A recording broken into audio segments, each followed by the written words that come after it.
Bienvenidos a nuestro análisis a fondo de hoy. Nos enfrentamos a una de las grandes preguntas de la historia económica. ¿Por qué el crecimiento económico moderno, ese despegue sin precedentes que algunos llaman el gran enriquecimiento, arrancó en Europa occidental y no en otro lugar? Una pregunta fundamental, sí señor. ¿Qué tuvo de especial esa esquina del mundo? Pues eso vamos a intentar desentrañar. A menudo se señalan la tecnología o las instituciones políticas, y son importantes, claro. Desde luego. Pero hoy vamos a explorar una capa más profunda, las raíces culturales. Veremos cómo un cambio radical en las creencias y valores de las élites europeas, especialmente entre los siglos XVI y XVIII, pudo ser el ingrediente secreto. Exacto, el software mental, podríamos decir. Eso es, el ingrediente que preparó el terreno para la revolución industrial. Nos centraremos en cómo una nueva forma de valorar el conocimiento, sobre todo el conocimiento útil, se convirtió en un motor inesperado. El conocimiento que sirve para algo práctico, ¿no? Justo. Hablaremos de figuras clave, de la competencia entre ideas y de las redes que facilitaron la innovación. Prepárense para un viaje fascinante a la mente de la Europa preindustrial. Empezamos. Vamos allá. Para empezar, situemos el problema. Hay que entender la magnitud del cambio. A ver.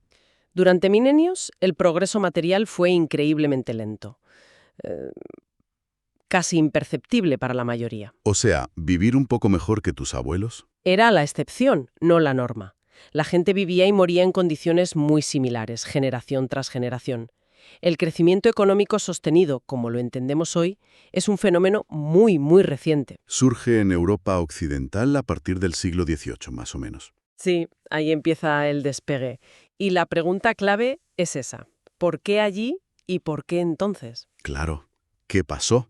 Bueno, las respuestas clásicas, si piensas en Adam Smith o más tarde en Douglas North, por ejemplo, Sí. apuntan a factores como la acumulación de capital, la disponibilidad de recursos, como el carbón, o el desarrollo de instituciones clave. Mercados eficientes, derechos de propiedad seguros, ese tipo de cosas. Exacto. Y son factores importantísimos, ¿eh? No los negamos. Pero una corriente de pensamiento más reciente, donde podemos situar trabajos como los de Deirdre McCloskey o, bueno, el enfoque que seguimos hoy, Ajá. pone el foco en un elemento a menudo subestimado, la cultura. La cultura, pero ¿cómo definimos cultura aquí? Porque es un término que puede ser un poco etéreo, ¿no? Muy buena precisión. Es fundamental acotarlo.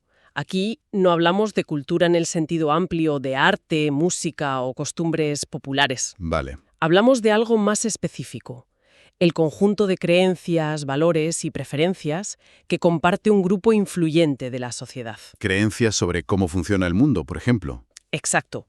Creencias sobre la naturaleza, sobre qué tipo de conocimiento es valioso, sobre si el progreso material es posible o incluso deseable. Y, crucialmente, estas creencias se transmiten socialmente, no genéticamente, y afectan al comportamiento económico. Entendido. Son las ideas que mueven a la gente, sobre todo a las élites que toman decisiones. Precisamente. Y la tesis central es que esa transformación económica tan radical que fue la revolución industrial necesitó como condición previa un cambio cultural igualmente radical en esas élites europeas. ¿Y cuál fue ese cambio cultural clave? Pues fue una nueva actitud hacia lo que se empezó a llamar conocimiento útil. La creencia, que hoy nos parece obvia, pero entonces no lo era, de que la condición humana podía mejorarse continuamente. ¿Cómo? Comprendiendo las regularidades de la naturaleza, sus leyes, y aplicando ese conocimiento a la producción, a la técnica. O sea, la idea de que la ciencia puede servir para mejorar la vida cotidiana y la economía. Exactamente. Una idea que hoy damos por sentada, pero que fue revolucionaria. ¿Y cuándo se gestó este cambio? Porque no fue de un día para otro, imagina. No, claro. Fue un proceso largo. Empezó a gestarse mucho antes de las fábricas. Diría que entre los siglos XV y XVII. La época de los descubrimientos, la reforma, la revolución científica. Sí, si buscamos hitos, podríamos decir que el periodo clave va aproximadamente desde Colón hasta Newton. Ahí se sembraron las semillas. Importante matizar que no es un determinismo cultural. No es que la cultura lo explique todo por sí sola. En absoluto. Ni tampoco es un materialismo crudo, donde la cultura sea un mero reflejo de la economía. Es una interacción compleja.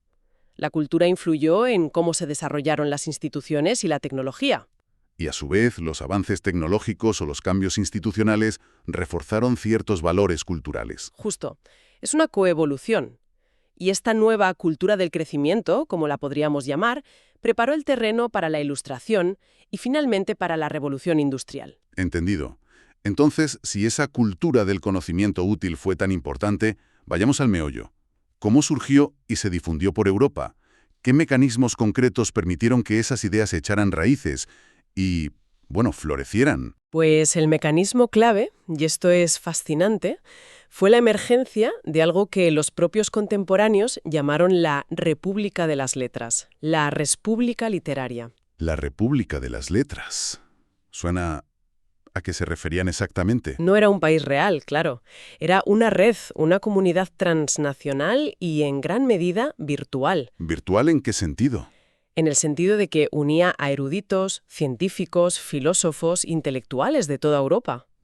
Que a lo mejor no se conocían en persona. Exacto, o sí, pero la conexión principal era a través de correspondencia, de publicaciones compartidas, de viajes también. Era una comunidad intelectual por encima de las fronteras políticas y religiosas. Una especie de Internet intelectual de la época, salvando las distancias, claro. Pues mira, no es mala analogía. Funcionaba como un verdadero mercado de ideas, muy competitivo además, y tenía unas reglas no escritas, pero muy potentes. Reglas. ¿Cómo cuáles? Primero, la transnacionalidad. El conocimiento no tenía fronteras. Figuras como Erasmo de Róterdam, Comenius, Huygens se movían e interactuaban por toda Europa. Eran ciudadanos de esta república intelectual antes que de sus países. Eso ya es potente, romper barreras. Mucho. Segundo, fomentaba la libertad de entrada y la contestabilidad. En principio, cualquiera con mérito intelectual podía participar. Y, crucialmente, cualquier idea podía ser debatida y cuestionada. Incluso las más asentadas. Sobre todo esas. Se desafiaba abiertamente la autoridad de los antiguos, de Aristóteles, de Galeno, de Ptolomeo, que habían sido la referencia durante siglos. Esto era revolucionario, poner en duda a los clásicos. Romper con la tradición. Exacto. Tercero, había un fuerte compromiso con el dominio público, lo que hoy llamaríamos ciencia abierta. Compartir el conocimiento. Sí, la norma ética era compartir los descubrimientos abiertamente. Primero, a través de cartas.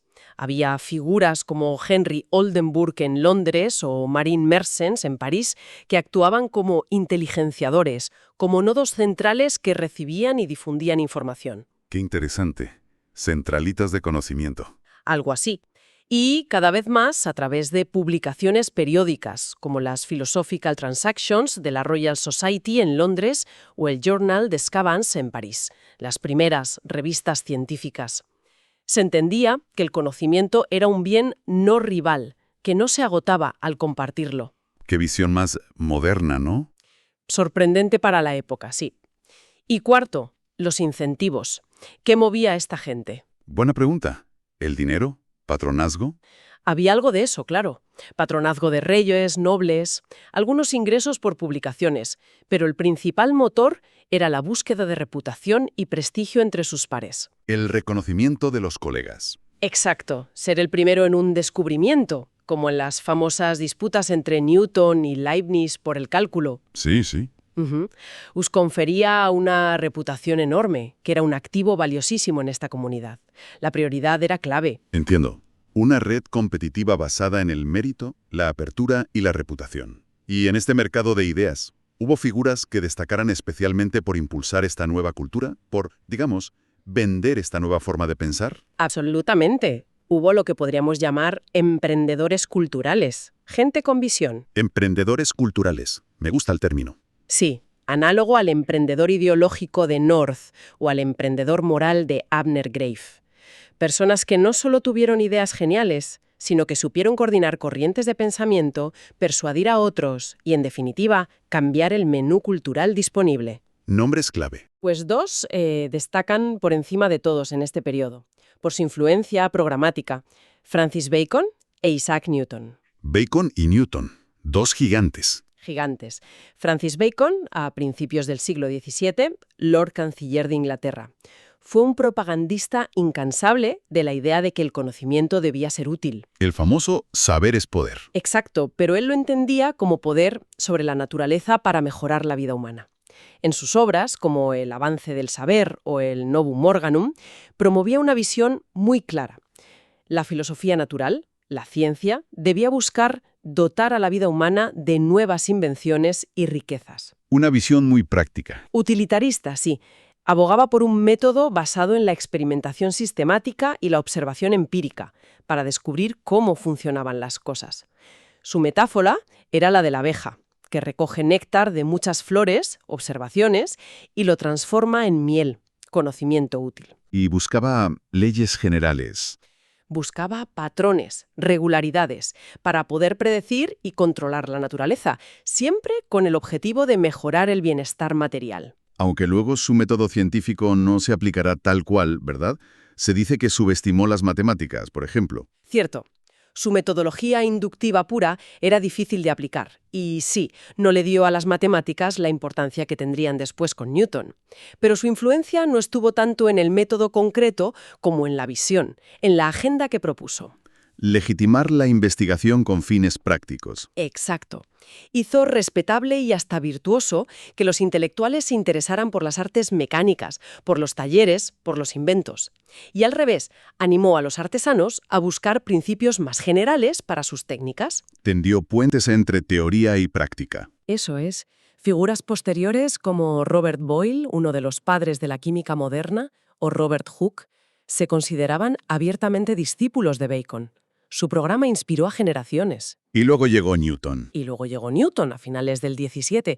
Él representó la culminación de la revolución científica. Su obra magna, Los Principia Mathematica. Un antes y un después. Totalmente.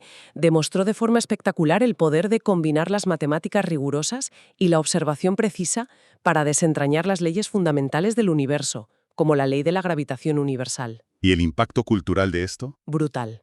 Reforzó enormemente la creencia en que la naturaleza era inteligible, ordenada, predecible, y si era predecible, entonces podía ser manipulada en beneficio humano.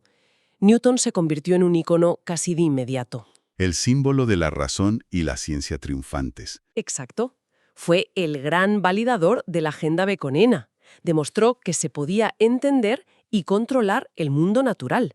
Se convirtió en el modelo a seguir para la Ilustración, aunque, los intentos de newtonizar otras áreas como la medicina o la moral tuvieron resultados más bien limitados. Claro, no todos son matemáticas. No, pero su impacto en la confianza en la razón y en el método científico fue incalculable. Entonces, para recapitular este punto, la República de las Letras, con sus normas de apertura, debate y reputación, y catalizada por figuras visionarias como Bacon y Newton, fue la institución clave que fomentó y difundió esta nueva cultura del conocimiento útil. Exactamente.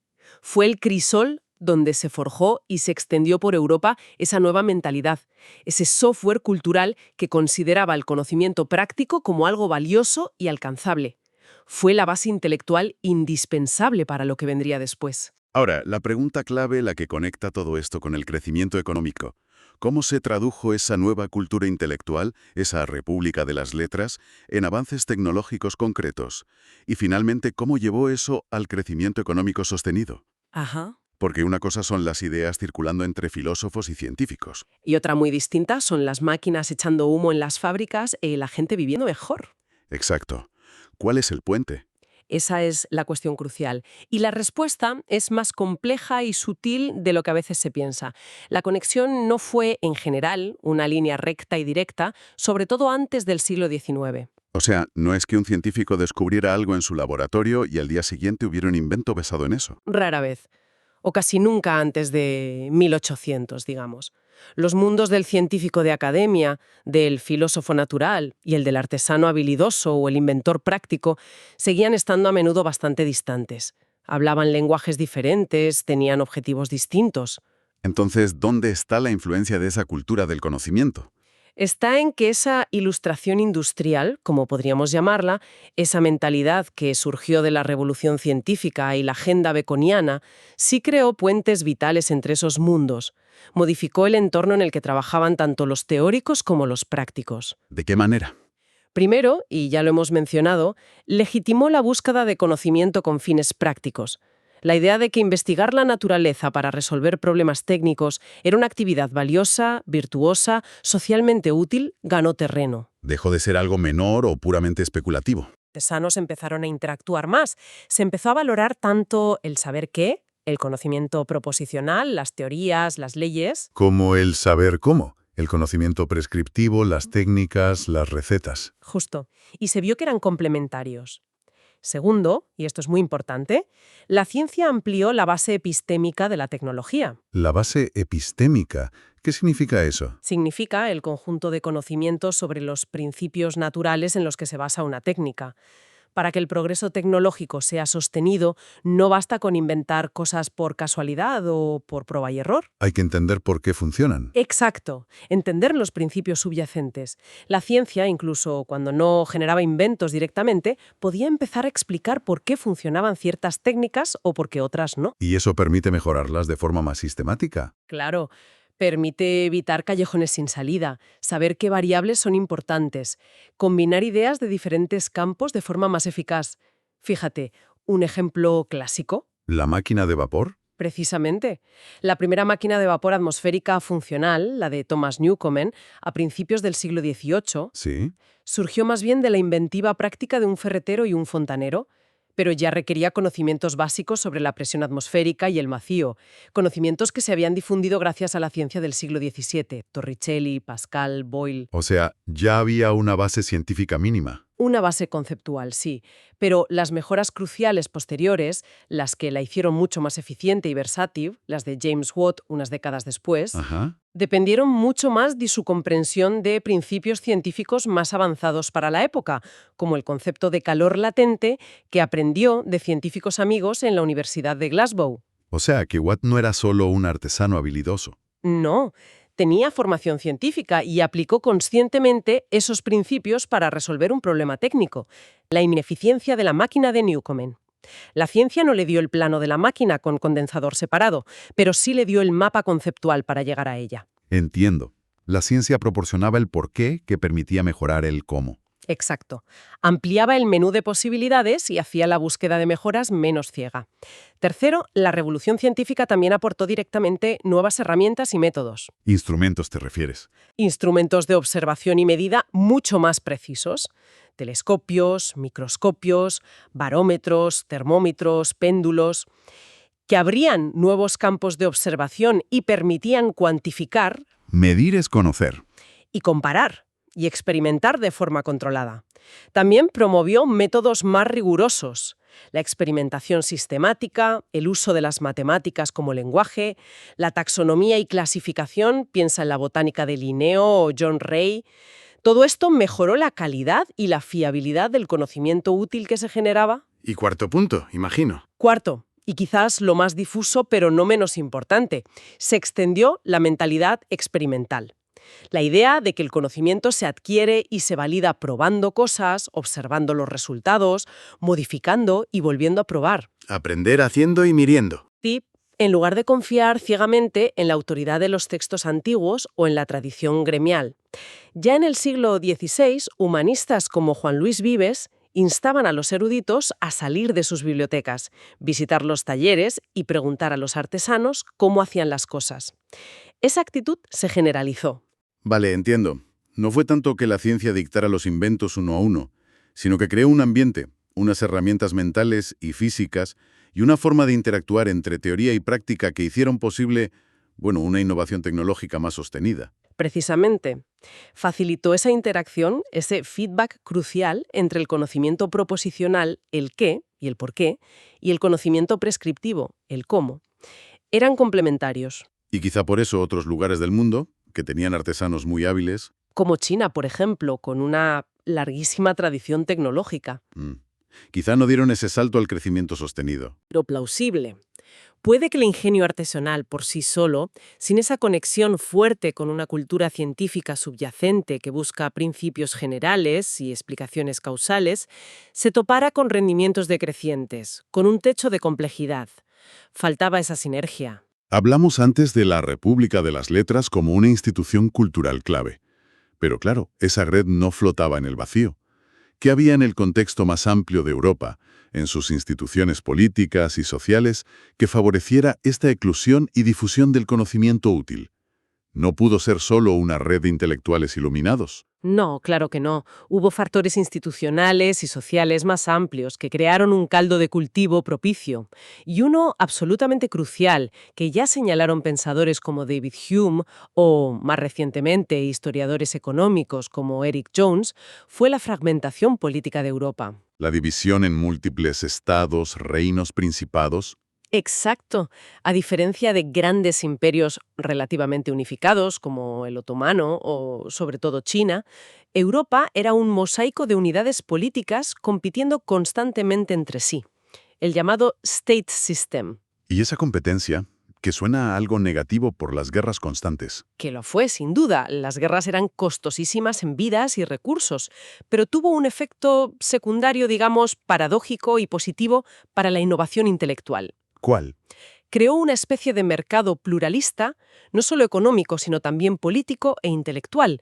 Ninguna autoridad única, ni un emperador, ni una iglesia universalmente obedecida, podía suprimir eficazmente una idea nueva o heterodoxa en todo el continente. Ah, claro. Si una idea era perseguida en un país. Sus defensores podían a menudo encontrar refugio y hasta patrocinio en otro.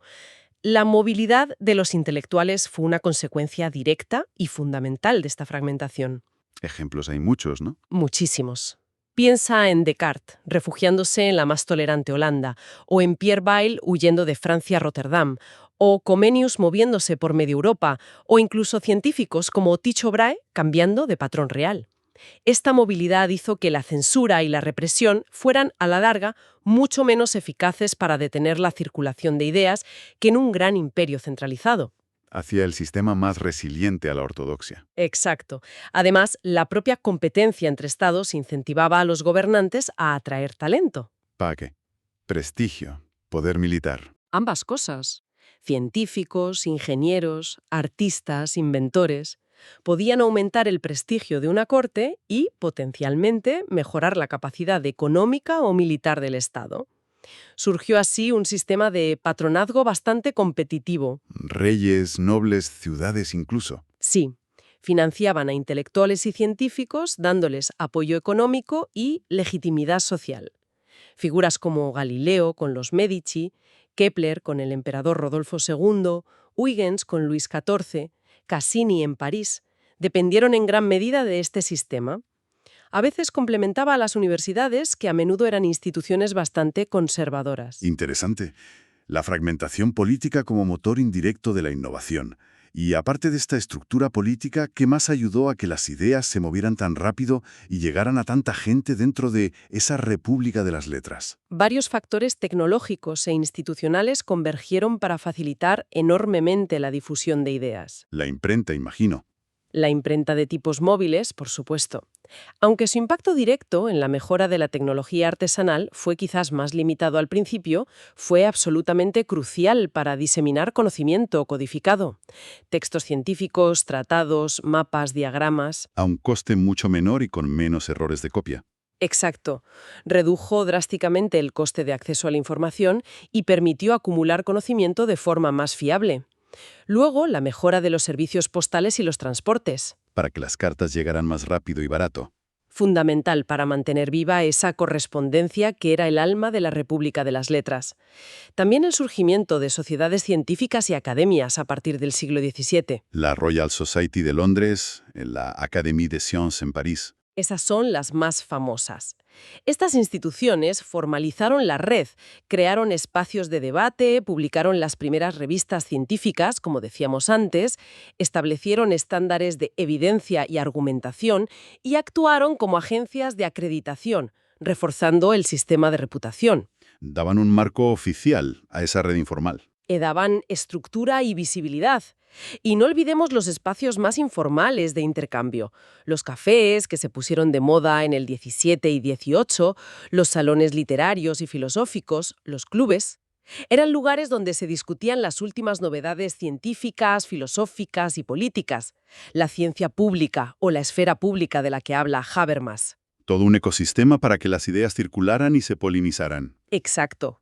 Un ecosistema bastante único en el mundo en esa época. Mencionaste antes la religión.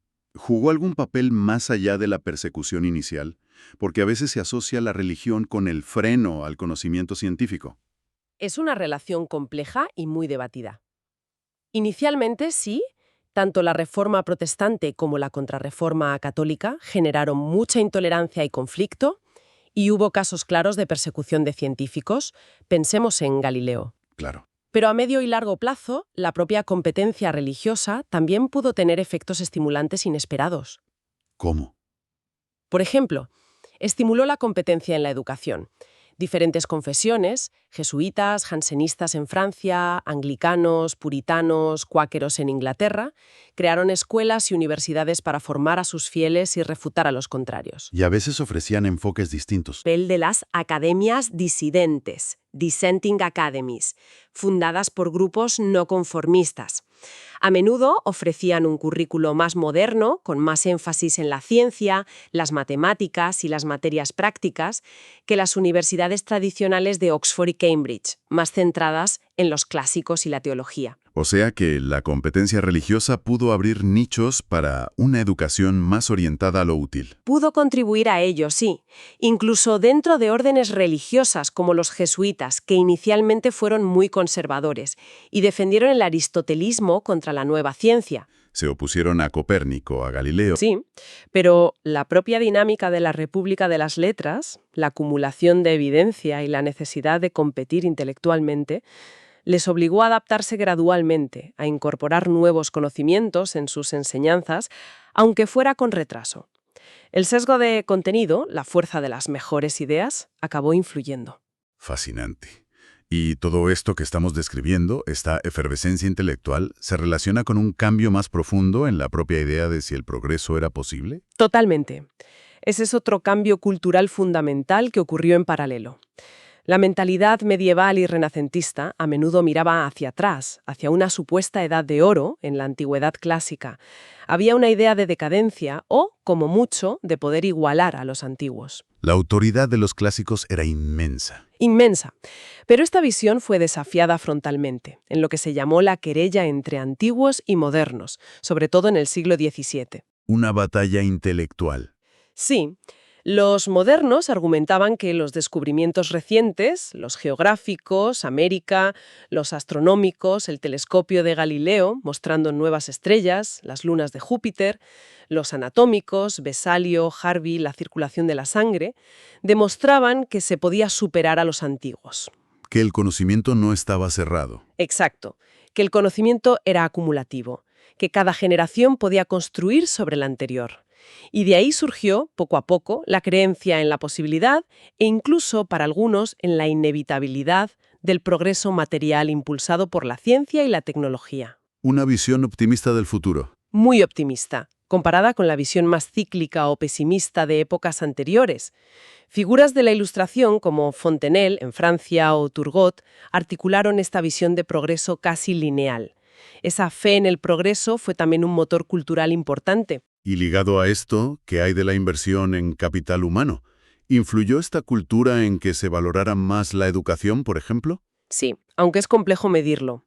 Hay tesis clásicas como la de Robert Merton sobre la influencia del puritanismo en la revolución científica en Inglaterra. La famosa tesis de Merton. Sí.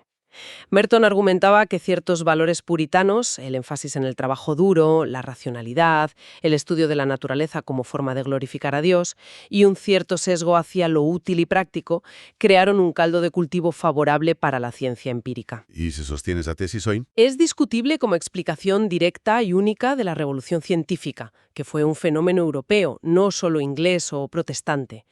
Pero sí apunta a algo importante: cómo ciertas creencias religiosas o culturales podían fomentar actitudes favorables a la investigación empírica, a la educación, sobre todo la práctica, y a la disciplina laboral, contribuyendo al clima cultural general que estamos describiendo. La valoración del capital humano y de cierto tipo de capital humano también cambió. Entendido. Un panorama muy rico y complejo de factores culturales, institucionales y sociales interactuando. Hemos cubierto mucho terreno. Creencias sobre el conocimiento útil, la red de la República de las Letras, la fragmentación política, la difusión de ideas, el papel de la religión, la creencia en el progreso. ¿Cómo atamos todos estos hilos para entender el despegue final, la conexión definitiva con la revolución industrial y el crecimiento moderno? La síntesis sería esta. El crecimiento económico moderno, ese fenómeno sin precedentes, no fue simplemente el resultado de tener más máquinas, más capital o mejores leyes de propiedad, aunque todo eso fuera necesario. Ajá. Tuvo raíces culturales muy profundas.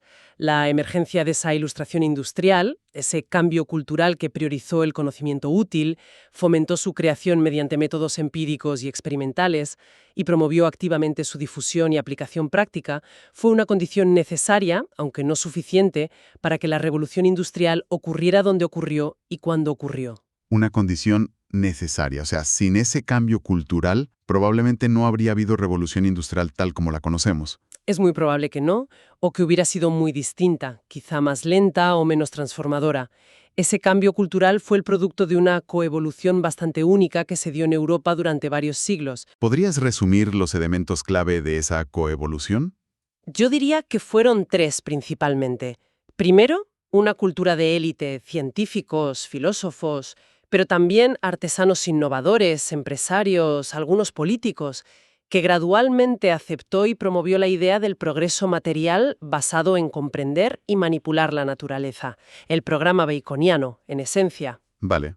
Segundo, una institución transnacional, la República de las Letras, que funcionó como un mercado competitivo y relativamente abierto para las ideas, con incentivos basados en la reputación y normas que favorecían el compartir conocimiento. Aseguró que las buenas ideas no se perdieran y pudieran combinarse. La red que conectaba y filtraba. Exacto. Y tercero, un contexto político fragmentado.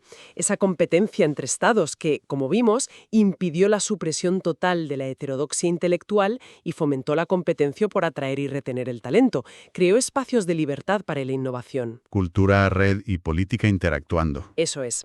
Y la conexión final con la revolución industrial no es tanto, como decíamos, que la ciencia del siglo XVIII causara directamente los inventos clave uno por uno, aunque hubo casos, como el de Watt, Sino que creó el entorno propicio. exactamente. Creó un ambiente donde la innovación era posible y deseable. ¿Cómo? Primero, generando una actitud favorable hacia la innovación, la experimentación, el probar cosas nuevas. Una mentalidad abierta al cambio técnico. Sí.